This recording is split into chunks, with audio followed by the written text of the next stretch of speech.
Priscilla's pulling rank and making psychic predictions. Stay tuned and let's talk about it. Welcome back to another episode of Ruthless TV, where I break down Tyler Perry's The Oval scene by scene. Now let's get into this video. In last night's episode, we saw a lot of characters out of character, peeling back the layers of their personalities, revealing other parts of their already twisted personas. With that being said, let's get started. Last week in episode number 2, we saw Priscilla sitting at the edge of Victoria's bed.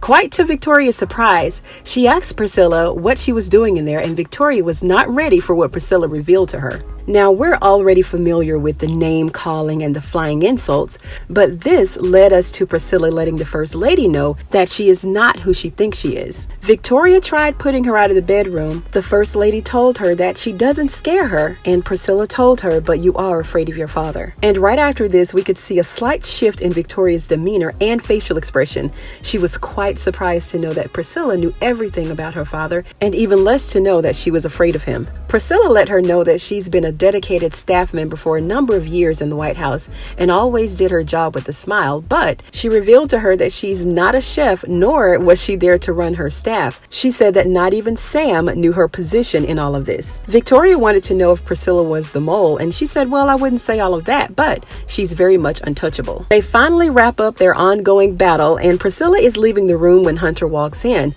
and he's a little confused as to why Priscilla is in their bedroom. Victoria expressed that she wanted Priscilla fired, and Priscilla left and told Hunter that she'd be downstairs in the kitchen if he needed anything. Victoria told Hunter that Priscilla is the mole, but she didn't quite admit to being the mole, but it was what she gathered from their conversation. When Priscilla left the bedroom, she ran into Richard out in the hallway, and Richard was concerned about Priscilla actually being in the White House and told her to take the night off and go home. He also told her the way that she was talking to the First Lady that she shouldn't even have a job, and then she suggested that Richard go to the kitchen and polish some silverware. Like that part was really funny to me. Sorry. The First Lady called down to the Secret Service office and ordered that Sam and Alonzo come upstairs. Outside the White House, we see a regretful Lily bringing Bobby a cheese and tomato sandwich. He noticed Lily staring off a little bit, and then he asked her, what are you thinking about? And then they both fantasized about what it would be like if she had met Bobby first instead of Donald. Bobby told her that she would be happy and living in the suburbs with horses and kids, but no drama. Lily agreed, and she said she'd be down with having kids and working from home. And she actually let her guard down just a little bit and realized that if Bobby really wanted to hurt her, that he would have done it by now. Bobby told her to go ahead and go back downstairs because Donald was on his way home, and he knows this because he has Donald's car monitored. The First Lady, Sam, and Alonzo stormed into the kitchen, and she orders for them to get that bee out of there. Then Priscilla predicts that the telephone is about to ring, and shortly after she said this, the phone actually rang. Initially, Victoria did not want to talk on the phone until they got Priscilla out of there. Richard then told her that it was her father and that she knew she needed to get on the line.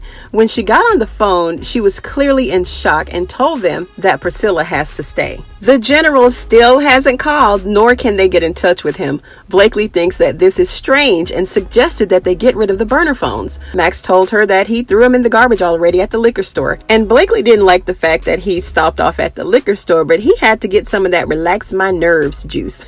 They're going through a lot, so he just had to grab something. Max wanted to get some sleep, but Blakely wanted to stay up all night on first watch. After they went back and forth about who was going to do what, Max decided that he was just going to go to sleep. Victoria is now trying to wake Hunter up and to talk to him about Priscilla and her real role there in the White House. She said that Priscilla is there for their protection. Hunter was curious to know if Victoria told her father about her and Sam. And she countered with insults to Hunter, calling him dumb and incompetent. She advised him to call off any ill actions towards her father or it'll backfire on him. And he advised her that if she stops effing Sam, that Priscilla will be more loyal. And there it is. As Priscilla is trying to leave to go home, she stopped by Alonzo because Sam doesn't want her to leave until he does because he needs to talk to her. Sam wants to know what's going on. He mentioned her contact with General Martin and also knowing Victoria's father. And Sam wants to know why she didn't tell him about their relationships. And of course, Priscilla wanted to know why he didn't tell her about he and First Lady. He gave her the clearance to go ahead and leave and that he'd talk to her when he got home. Priscilla warned him that he better not...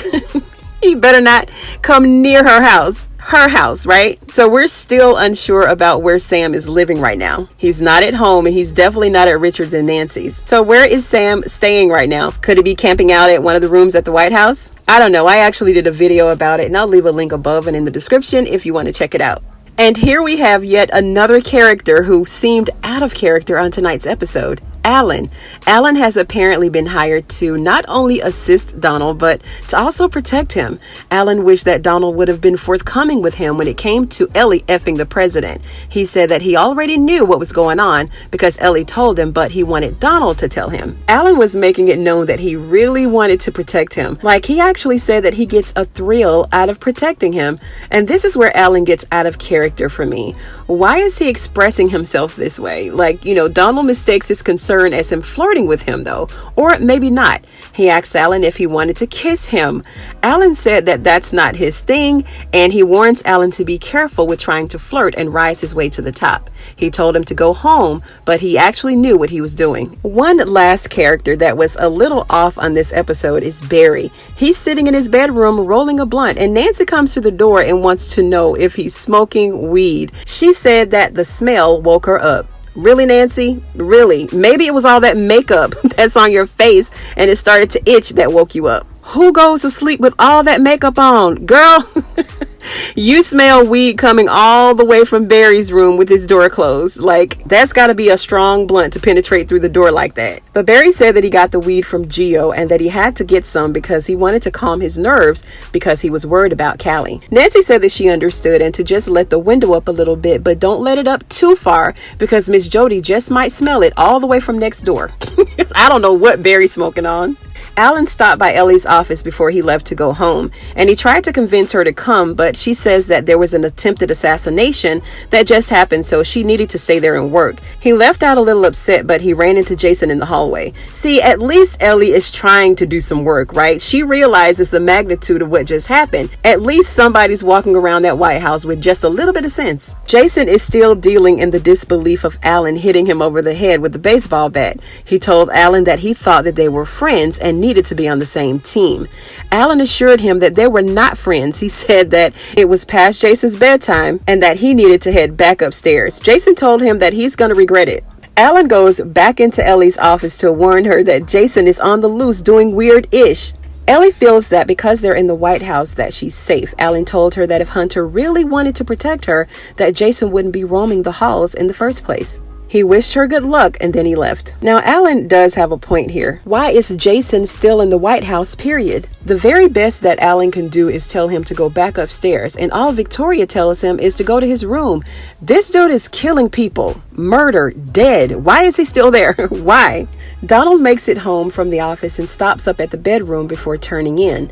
Lily wanted to know why he's there in the bedroom, and he pretends to want to know what she's up to. He's trying to get a little bit of care and sympathy from Lily because he was just shot at, but Lily played as dumb as a sack of rocks and pretended to not know what was going on.